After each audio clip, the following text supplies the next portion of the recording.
اولیاء ملتے ہیں آنکھیں وہ ہے تلوا تیرا، اور تجھ سے در در سے سگ، اور سگ سے ہے مجھ کو نسبت، تجھ سے در در سے سگ اور سگ سے ہے مجھ کو نسبت، میری گردن میں بھی رہے دور کا دورہ تیرا، اور اس نشانی کے جو ہے اس نشانی کے جو ہے سگ نہیں مارے جاتے، اس نشانی کے جو سگ ہے نہیں مارے جاتے، حشر تک میرے گلے میں رہے پٹا تیرا۔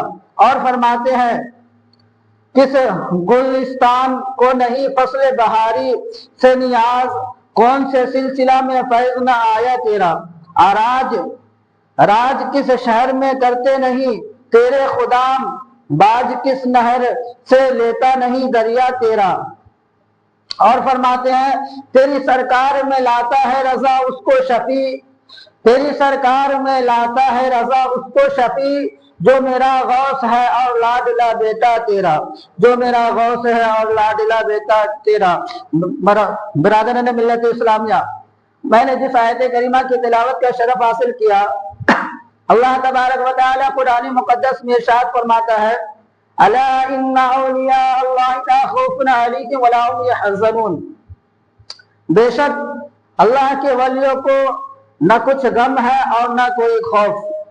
برادران ملت اسلامی، درود پاک پڑھے اللہم صلی علی سیدنا شفیعنا حبیبنا نبینا مولانا محمد بارک وسلم، صلی اللہ علیہ وسلم علیہ یا رسول اللہ صلی اللہ تعالی علیہ وسلم۔ شہزادہ رسول ہمارے بڑے پیر پیران پیر دستگیر ابو شیخ ابو محمد سید عبد القادر جیلانی حسنی حسینی رضی اللہ تعالیٰ عنہ کی ذات گرامی، ذات گرامی صرف عام مخلوق ہی نہیں بلکہ اولیاء و علماء اور اقطاب و ابدال کے لیے بھی مشعل راہ رہی ہے۔ اولیاء کرام فرماتے ہیں اولیاء کرام تو بہت سے ہوئے اور قیامت تک ہوتے رہیں گے، لیکن اس میں کوئی شک نہیں کہ کشف و کرامت اور مجاہدہ عبادت میں آپ کا کوئی ثانی نہیں، اور اللہ تعالیٰ نے آپ کو گروہ اولیاء اور اقطاب و افراد کا اوتاد اور امام سلطان بنایا، یعنی یہی وجہ ہے کہ اولیاء مقدمین میں بہت سے باکمال بزرگوں نے آپ کی ولایت و کرامت کو تسلیم کیا اور آپ کے ظہور کی بشارتیں دی۔ جو ولی قبل تھے یا بعد ہوئے یا ہوں گے، سب ادب رکھتے ہیں دل میں میرے آقا غوث اعظم کا۔ برادران ملت اسلامیہ، وہاں کیا مرتبہ اے غوث ہے بالا تیرا، اونچے اونٹوں کے سروں سے قدم اعلیٰ تیرا، سر بھلا کیا کوئی جانے کہ ہے کیسا تیرا، اولیاء ملتے ہیں آنکھیں وہ ہے تلوا تیرا۔ برادران ملت اسلامیہ، میں آپ کو ایک ایسے واقعہ کی طرف روبرو کرنا چاہتا ہوں جن سے میرے آقا حضور غوث اعظم کا قدم سب نے اپنے کندھوں پر لیا، اپنے آنکھوں پر لیا، اپنے سروں پر لیا، اپنے دلوں پر لیا، اور حضور غوث اعظم نے بھی فرمایا کہ میرا قدم سارے ولیوں کے کندھوں پر ہے، اور جو اس بات سے انکار کرتا ہے اس کی ولایت غارت ہو جاتی ہے۔ برادران ملت اسلامیہ، اعلیٰ حضرت امام احمد رضا فاضل بریلوی رضی اللہ تعالیٰ عنہ نے لکھا ہے، جس کی تخلیص پیش ہے کہ بڑے پیر حضور غوث اعظم رضی اللہ تعالیٰ عنہ کے بارے میں بعض کتابوں میں لکھا ہے کہ محبوب خدا محمد مصطفیٰ صلی اللہ علیہ وسلم معراج کے لیے جب تشریف لے جا رہے تھے تو براق پر سوار ہوتے وقت ہمارے بڑے پیر حضور غوث اعظم رضی اللہ تعالیٰ عنہ کی روح مبارک حاضر ہوئی، اور آپ نے کندھا شریف کو آقا کریم صلی اللہ علیہ وسلم کی بارگاہ میں پیش کیا کہ حضور صلی اللہ علیہ وسلم اس پر قدم رکھ کر براق پر سوار ہوں۔ تو اس موقع پر آقا کریم مصطفیٰ جان رحمت صلی اللہ علیہ وسلم نے اپنے شہزادے شیخ عبد القادر جیلانی رضی اللہ تعالیٰ عنہ کو نوازا کہ آپ کے کاندھے پر اپنے پائے مبارک کو رکھا اور براق پر سوار ہوئے، اور فرمایا کہ میرا پاؤں تیری گردن پر ہے اور تیرا پاؤں سارے ولیوں کی گردن پر ہوگا۔ یہ واقعہ مکہ معظمہ کے سرزمین پر ہوا۔ برادران ملت اسلامیہ، حضور جب شب معراج کی رات میں براق پر سوار ہونے کے لیے جا رہے تھے تو اس وقت حضور غوث اعظم رضی اللہ تعالیٰ عنہ کی روح حاضر ہوئی اور اپنا کاندھا شریف دکھایا تاکہ حضور اس پر پیر رکھ کر اپنا پاؤں مبارک رکھ کر براق پر سوار ہو سکے۔ اور اس وقت حضور نبی کریم صلی اللہ علیہ وسلم نے حضور غوث پاک کو نوازتے ہوئے فرمایا کہ آج میرا قدم تمہارے گردن پر ہے، اور کل دنیا میں جب تم ظہور پذیر ہوگے تو تمہارا قدم سارے ولیوں کے کندھوں پر ہوگا۔ برادران ملت اسلامیہ، ہمارے بڑے پیر حضور غوث پاک رضی اللہ تعالیٰ عنہ کے بارے میں یہ کرامت بہت ہی مشہور، اور محفلوں میں علماء کرام بیان بھی کرتے ہیں کہ ایک بوڑھی عورت لبے دریا بیٹھی رو رہی تھی، اتفاقاً ہمارے بڑے پیر حضور غوث اعظم رضی اللہ تعالیٰ عنہ کا اس طرف سے گزر ہوا۔ حضرت نے دریافت فرمایا کہ کیوں رو رہی ہو؟ بوڑھی عورت نے عرض کی کہ حضرت 12 برس ہو گئے ہیں، اس دریا میں میرے لڑکے کی بارات سب ماہ سامان ڈوب گئی اور میرا لڑکا بھی ڈوب گیا، اسی کے غم میں یہاں آ کر روزانہ روتی رہوں۔ آپ نے دعا کی تو اللہ تعالیٰ نے آپ کی دعا قبول فرمائی اور 12 برس کی ڈوبی ہوئی کشتی بارات اور ساز و سامان کے ساتھ صحیح و سالم نکل آئی اور بوڑھی عورت خوش ہو کر اپنے مکان کو چلی گئی۔ برادران ملت اسلامیہ، یہ واقعہ جس کتابوں میں ذکر نہیں ملتا مگر مجدد اعظم اعلیٰ حضرت امام احمد رضا فاضل بریلوی رضی اللہ تعالیٰ عنہ نے بڑا ہی پیارا اور دل نواز جواب دیا ہے کہ جس سے اس بات کی نشاندہی ہوتی ہے اور اس کا ضابطہ پتہ چلتا ہے کہ بزرگوں کی طرف سے منسوب، اور اگر کوئی واقعہ مشہور زبان زد خاص و عام ہو اور اس میں کوئی شرعی قباحت نہ ہو تو اگرچہ کسی مستند کتاب میں نہ ہو، ہرگز اس کا انکار نہیں کرنا چاہیے، کیونکہ علم صرف کتابوں سے ہی نہیں ہوتا بلکہ سینہ بسینہ بھی آتا ہے۔ آپ فرماتے ہیں کہ پہلی روایت اگرچہ نظر سے کتاب میں نہ گزری مگر زبان پر مشہور اور اس میں کوئی امر خلاف شرع نہیں تو اس کا انکار نہ کیا جائے۔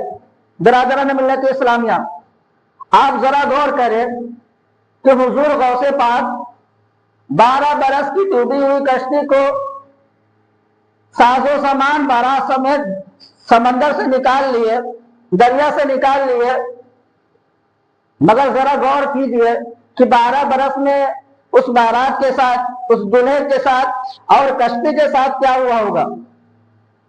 نہ گوشت بچا ہوگا، نہ ہڈی بچی ہوگی، لیکن 12 برس کے بعد حضور غوث پاک کشتی سمیت ساز و سامان کے ساتھ دلہے کو بارات کے ساتھ نکالا۔ برادران ملت اسلامیہ، اسی کو کرامت کہتے ہیں، جو عقل میں نہ آئے اسی کو کرامت کہا جاتا ہے۔ برادران ملت اسلامیہ، ہمارے اڑیسہ کے رئیس اعظم حضور مجاہد ملت کی کرامت بھی بہت مشہور و معروف ہے کہ ایک مرتبہ حضور مجاہد ملت اسٹیشن پر نماز پڑھ رہے تھے۔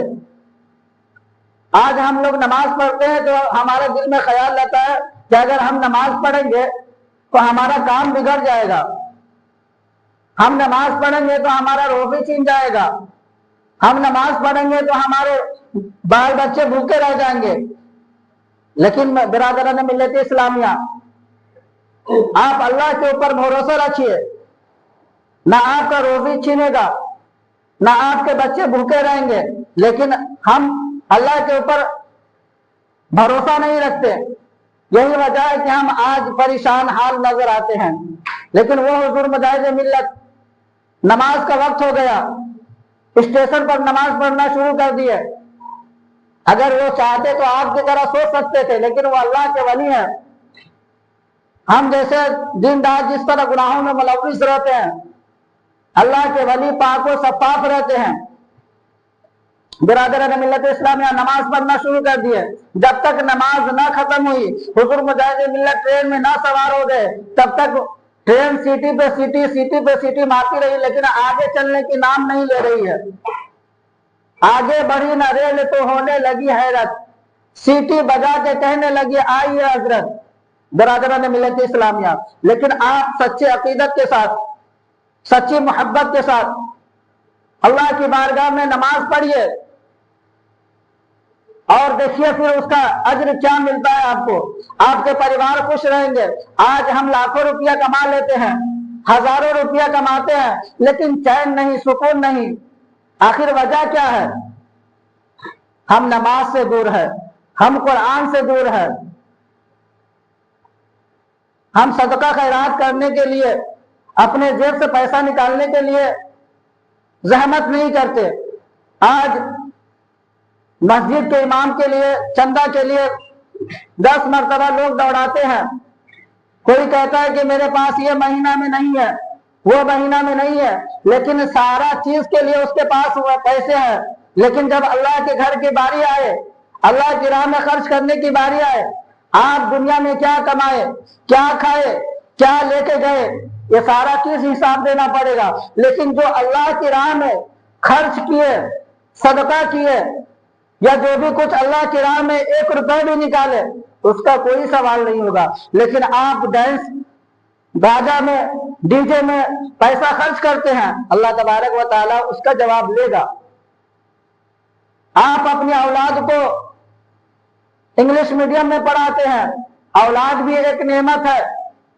آج لوگ اولاد کے بنا حیران و پریشان نظر آتے ہیں، اولاد کے لیے تڑپتے ہیں، لیکن آج لوگوں کے پاس اولاد ہوتے ہوئے اس کو دنیاوی پڑھائی کراتے ہیں، مگر دینی پڑھائی سے اس کو کوئی مطلب نہیں۔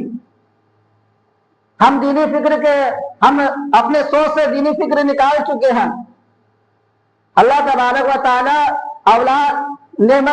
اولاد کی شکل میں نعمت دیا ہے، اس کا غلط استعمال نہ کرے۔